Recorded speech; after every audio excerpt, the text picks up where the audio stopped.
Good morning और जय हिंद दोस्तों। आइए आज के करंट अफेयर के साथ आगे बढ़ते हैं। तो आज के पहले क्वेश्चन की चर्चा हम करेंगे जनजातीय गौरव दिवस। जनजातीय गौरव दिवस ये कब मनाया जाता है? तो जो जनजातीय गौरव दिवस है ये भाई साहब मनाया जाता है 15 नवंबर को। कब मनाया गया? 15 नवंबर को मनाया गया। ये कौन सा संस्करण था ये इम्पोर्टेंट है। तो ये संस्करण है भैया, याद रखिएगा, ये दूसरा है। इसका मतलब पहली बार कब मनाया गया था? 2021 में। अभी पिछले साल मनाना शुरू हुआ, ये दूसरी बार क्या किया गया है? मनाया गया है। आइए और आगे बढ़ते हैं। किसके जन्मदिन पर मनाया जाता है? किसके जयंती पर पूछा जाए तो याद रखिएगा बिरसा मुंडा। बिरसा मुंडा की जयंती पर यह मनाया जाता है। बिरसा मुंडा कौन है? तो इनको आदिवासी लोग पृथ्वी का जनक मानते हैं। पृथ्वी का जनक मानते हैं। जो आदिवासी जनजाति है इनको पृथ्वी का क्या मानते हैं? जनक मानते हैं। बिरसा मुंडा की बात करें तो इनके ऊपर 2 किताब लिखी गई हैं। 2 बुक कौन कौन सी है ये आपसे सीधे पूछा जा सकता है। तो पहला है आपका the legend of Birsa Munda. The legend of Birsa Munda. The legend of Birsa Munda ये इनकी किताब है। इसके लेखक कौन है? अंकिता वर्मा। इसकी लेखक हैं अंकिता वर्मा। और एक हैं तुहिन सिन्हा। 2 लोग हैं, तुहिन सिन्हा और अंकिता वर्मा इसकी लेखक हैं। ये पहली किताब हो गई। दूसरी किताब का नाम है बिरसा मुंडा जनजाति नायक। बिरसा मुंडा जनजाति नायक और इसके लेखक हैं आलोक चक्रवाल। आलोक चक्रवाल इसके क्या हैं? लेखक हैं। ये इंपॉर्टेंट है, आपको याद रखना है। बिरसा मुंडा के नाम से एक हॉकी स्टेडियम बन रही है। Birsa Munda hockey stadium. मुंडा हॉकी स्टेडियम कहाँ बन रहा है? तो याद रखिएगा ये बन रहा है भैया राउरकेला उड़ीसा में स्टेडियम। ठीक है, कहाँ? राउरकेला। राउरकेला कहाँ भैया? उड़ीसा में। बात समझ में आया? इनके नाम से एक अंतर्राष्ट्रीय एयरपोर्ट है, इंटरनेशनल एयरपोर्ट है इनके नाम से। कहाँ पे है? झारखंड के रांची में है। ये भी आपको क्या करना है? याद रखना है। इंपॉर्टेंट पॉइंट बन जाता है, आपके एग्जाम में सीधे क्वेश्चन पूछा जाता है। तो ये आपके लिए इंपॉर्टेंट हो गया। ये आज का हमारा पहला क्वेश्चन है। आइए आज के दूसरे क्वेश्चन की ओर बढ़ते हैं। आज का दूसरा क्वेश्चन क्या है? आईसीसी की हॉल ऑफ फेम में किसे शामिल किया गया? हॉल ऑफ फेम में अभी हाल ही में 2022 में किसे शामिल किया गया? आईसीसी की हॉल ऑफ फेम। तो याद रखिएगा 3 लोग को शामिल किया गया है। पहले हैं अब्दुल कादिर। अब्दुल कादिर कौन है भैया? पाकिस्तान के स्पिनर हैं। दूसरा बात कर लेते हैं, ये हैं शिव नारायण चंद्रपाल। शिव नारायण चंद्रपालों के का भैल भैया इस शामिल भैल हैं। भारतीय मूल के हों लेकिन कहाँ के प्लेयर हों? वेस्ट इंडीज के प्लेयर हैं। तीसरा है चार्लोट एडवर्ड्स। चार्लोट एडवर्ड्स ये कौन है भाई? तो ये हैं इंग्लैंड की कैप्टन हैं जो महिला की टीम की हैं। बात समझ में आ गया? इन 3 लोगों को शामिल किया गया है। अभी आईसीसी की सबसे मोस्ट वैल्यूएबल प्लेयर की घोषणा कर दी। 2022 की most valuable player valuable player की घोषणा कौन है? किसने की? माने कौन बना मोस्ट वैल्यूएबल प्लेयर आईसीसी का? तो 2 लोग बने हैं। एक बने हैं विराट कोहली, दूसरा बने हैं सूर्य कुमार यादव बने हैं। तो दोनों को मोस्ट वैल्यूएबल प्लेयर में शामिल किया गया है। विराट कोहली अभी हाल ही में 4000 रन पूरा किए अपने टी20 में और सूर्य कुमार यादव अपने 1000 रन पूरा किए हैं टी20 में। ये भी आपको क्या करना है? याद रखना है। आईसीसी की बात आई है तो आईसीसी की स्थापना 1909 में हुई थी, अंतर्राष्ट्रीय क्रिकेट काउंसिल। और बात कर लेते हैं 1909 में इसकी स्थापना हुई। आपको बताना है कि आईसीसी का सबसे पहला नाम क्या था, कमेंट में करके बता दीजिएगा। और इसका नाम कब बदला गया? आईसीसी माने इंटरनेशनल क्रिकेट काउंसिल कर दिया गया, अंतर्राष्ट्रीय क्रिकेट संघ कर दिया गया। ठीक है, अंतर्राष्ट्रीय क्रिकेट परिषद सॉरी, और 1909 में इसकी स्थापना हुई थी। दुबई में इसका हेडक्वार्टर है और इसका दुबई में हेडक्वार्टर है। और वर्तमान में इसके सीईओ कौन है? जियोफ एलार्डिस।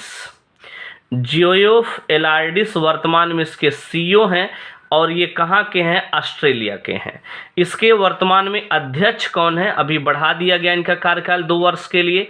ग्रेग बर्केले वर्तमान में इसके क्या हैं भैया? अध्यक्ष हैं, ग्रेग बर्केले। ठीक बा। और बात करें ये कहाँ के हैं, तो ये न्यूजीलैंड के। ये भी आपके एग्जाम में सीधे पूछ लिया जाता है। आइए अगले क्वेश्चन की ओर बढ़ते हैं। हमारा अगला क्वेश्चन क्या कहता है? अगले क्वेश्चन की ओर बढ़ें तो अगला क्वेश्चन है प्रसार भारती। प्रसार भारती के सीईओ कौन बने? प्रसार भारती के नए सीईओ कौन बने हैं? तो ये बने हैं भैया गौरव द्विवेदी। गौरव द्विवेदी, द्विवेदी का मतलब द्विवेदों का ज्ञाता। ठीक बा। गौरव द्विवेदी बने हैं।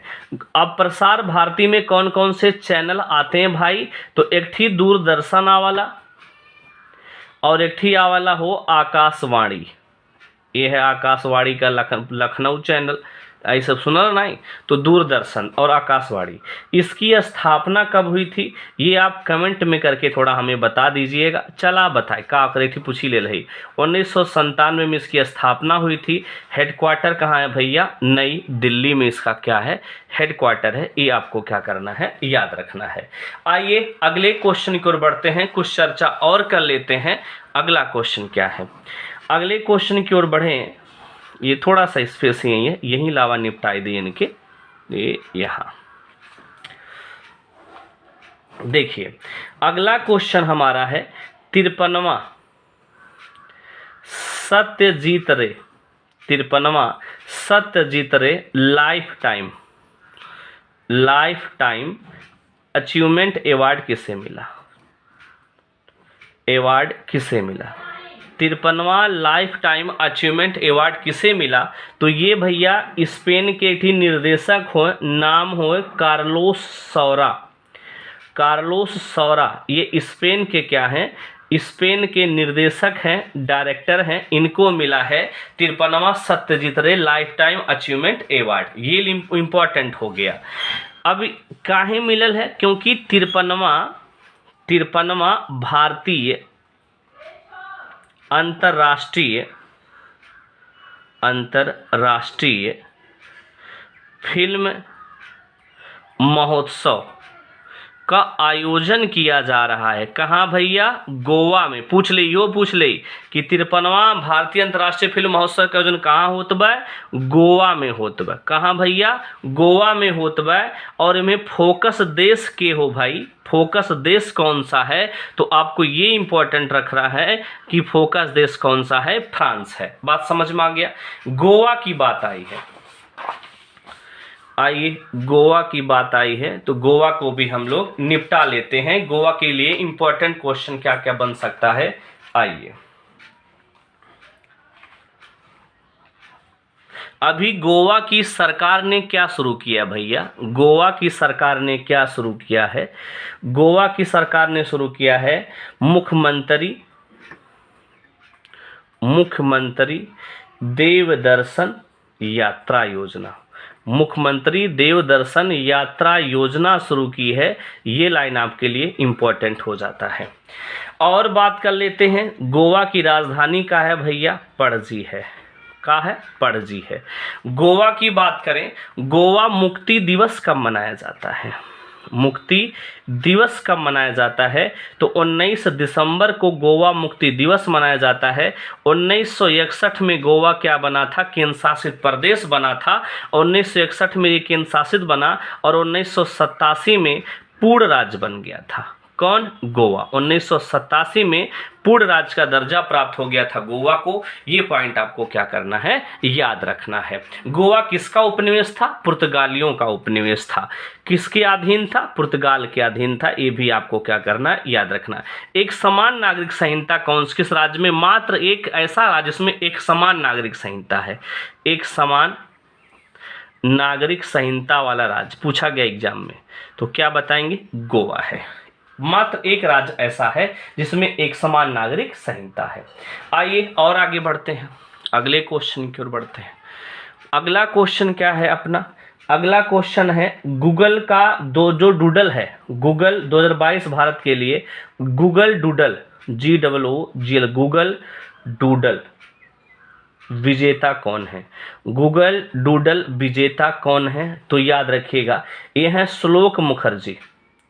श्लोक मुखर्जी जो हैं ये गूगल डूडल के क्या हैं? विजेता हैं। इनका शीर्षक क्या था, किसके लिए इनको विजेता घोषित किया गया है? तो याद रखिएगा India on the centre stage, India on the centre stage, ये गूगल डीओ के क्या है? विजेता रहे। गूगल की बात कर लेते हैं, गूगल के सीईओ कौन है भैया? तो सुंदर पिचाई हैं गूगल के का, सुंदर पिचाई, ये क्या है? गूगल के सीईओ हैं। याद रखिए इसकी पेरेंट कंपनी कौन है? Alphabet Inc. अल्फाबेट इंक इसकी पेरेंट कंपनी है, किसकी? गूगल की। ये पॉइंट आपको क्या करना है? याद रखना है। ये अवार्ड की बात आयल है, विजेता की बात आयल है, तो अभी हाल ही में राष्ट्रीय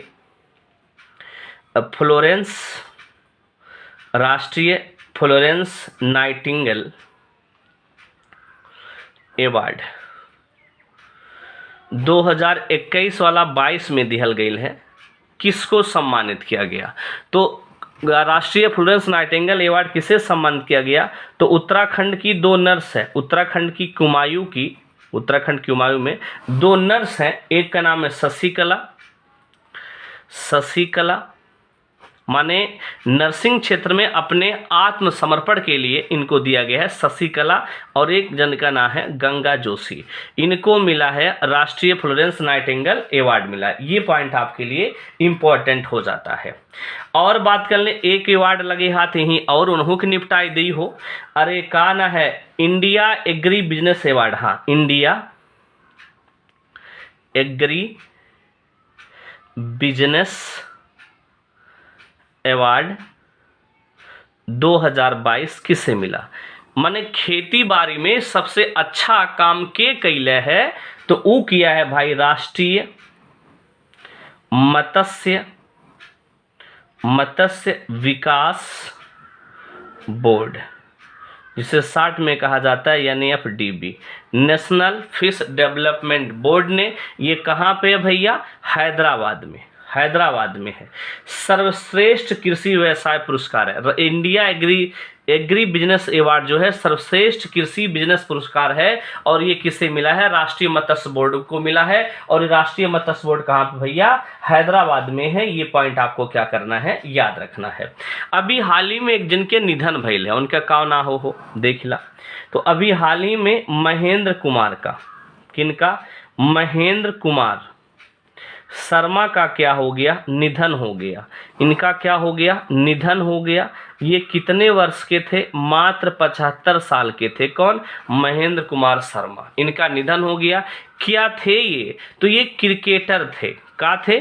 क्रिकेटर थे, और भारतीय महिला क्रिकेटर के जन्मदाता, भारतीय महिला क्रिकेट के जन्मदाता जनक थे ये। कौन? महेंद्र कुमार शर्मा। एक जन के देहांत और भइले हो, उनका का नाम रहा? जी शिवराम कृष्णमूर्ति का क्या हो गया है भैया? निधन हो गया है। ई का हो? अभिनेता रहने, डायरेक्टर रहने, माने हीरो कही सकला, अभिनेता थे ये। और ये इनका भी क्या हो गया? निधन हो गया। आप महेश बाबू का नाम सुन ले हो, बस साउथ हीरो, उन्हीं के ही पिताजी थे। इनका भी क्या हो गया भैया? निधन हो गया। पॉइंट आपको याद रखना है। आइए अगले क्वेश्चन की ओर बढ़ते हैं। हमारा अगला क्वेश्चन क्या है? एक समान सोने की कीमत लागू पूरे राज्य में लागू करने वाला राज्य, पूरे राज्य में लागू करने वाला राज्य कौन बना भैया? तो ई बना है। माने पूरे राज्य में केरल में एक समान सोना की कीमत रही। नाई के माने यह अलग वहाँ अलग, बड़ोसिया अड़ोसिया अलग अलग जिलों में बनाए। पूरे राज्य में एक समान सोने की कीमत लागू करने वाला राज्य कौन बन गया? ये बना है। बात समझ में आया? केरल की बात आई है तो राजधानी आप जानते हो तिरुवनंतपुरम है। और यहाँ के सीएम कौन है भैया? पिनरई विजयन। पिनरई विजयन यहाँ के सीएम हैं। और यहाँ के गवर्नर हैं आरिफ मोहम्मद खान। देखो गूगल के बारे में कुछ बताइए बना के, लेकिन चल अगले दिन बताइए। आरिफ मोहम्मद खान यहाँ के क्या हैं? सीएम हैं। और बात कर लेते हैं, केरल को मसालों का बगीचा कहा जाता है। मसालों का, स्पाइस गार्डन, मसालों का बगीचा कहा जाता है किसे भैया? केरल को। और बात कर लेते हैं, केरल के तट को मालाबार तट कहते हैं। मालाबार तट, सबसे पहले बारिश यहीं, मानसून यहीं पहुंचता है, मालाबार के तट पर। सबरीमाला मंदिर कहाँ पे है? माला मंदिर कहाँ पे है? यहीं पर है। केशवानंद भारती कहाँ का रहना है? जो विवाद रहा इस प्रस्तावना में संशोधन वाला, कि प्रस्तावना में संशोधन तो किया जा सकता है लेकिन उसके मूल ढांचा में परिवर्तन ना हो। केशवानंद भारती, केशवानंद भारती कहाँ के थे भैया? ये भी केरल के ही थे। बात समझ में आ गया। और बात करें यहीं पे काकाबा कुमारकोम नेशनल पार्क यहीं है। कुमारकोम नेशनल पार्क कहाँ है भाई? यहीं पे है। और बात करें अन्नामुडी नेशनल पार्क कहाँ पे है? यहीं पे है। एराविकुलम नेशनल पार्क ये पूछा गया था, यहीं पे है। बात समझ में आया। साइलेंट वैली नेशनल पार्क कहाँ पे है? साइलेंट वैली नेशनल पार्क कहाँ पे है? यहीं पे है। तो ये जितना भी नेशनल पार्क आपको हमने बताया यहीं बा है। चेराई बीच कहाँ पे है? यहीं पे बा है। चेराई बीच कहाँ है भाई? यहीं पे है, केरल में है। ये पॉइंट आपको क्या करना है? याद रखना है। इडुक्की बांध कहाँ पे है? इडुक्की बांध कहाँ पे भैया? यहीं पे है। यहाँ का नदी कौन से नदी बा? पेरियार नदी पे है। बात समझ में आ गया। केरल को एक अवार्ड मिला है, क्या? Responsible tourism global award. Responsible tourism global award किसे मिला है? तो ये भी किसे मिला है भैया? केरल को मिला है। ये पॉइंट आपको याद रखना है। तो ये रहा इतना पॉइंट केरल के बारे में, ये इंपॉर्टेंट क्वेश्चन के बारे में। आइए बात कर लेते हैं अगले क्वेश्चन की ओर। मेजर ध्यानचंद खेल रत्न पुरस्कार 2022 किसे मिला? तो मेजर ध्यानचंद खेल रत्न पुरस्कार 2022 किसे मिला है? तो ये मिला है भैया, याद रखिएगा, शरत कमल अजंता को मिला है। शरत कमल अजंता को मिला है। मात्र एक खिलाड़ी को इस बार मिला है मेजर ध्यानचंद खेल रत्न पुरस्कार। इसकी घोषणा कौन करते हैं? तो वर्तमान में जो खेल मंत्री हैं अनुराग ठाकुर, ये इन्होंने इसकी क्या की है? घोषणा की है। ये मेजर ध्यानचंद खेल रत्न पुरस्कार की शुरुआत 1991 में हुई थी। इसका नाम, पुराना नाम पूछा जाता है राजीव गांधी।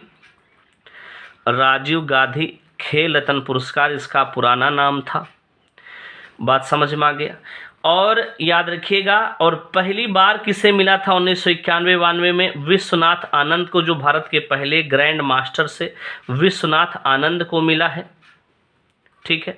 अगर आपसे बात करें, इसमें बात किया जाए तो इसका नाम बदला कब गया? नाम कब बदला गया? तो ये याद रखिएगा, नाम बदला गया है ये 2021 में। ये ग्रुप डी में पूछा गया था कि 2021 में इसका नाम क्या हो गया, या नाम कब बदला गया था? 2021 में बदला गया था।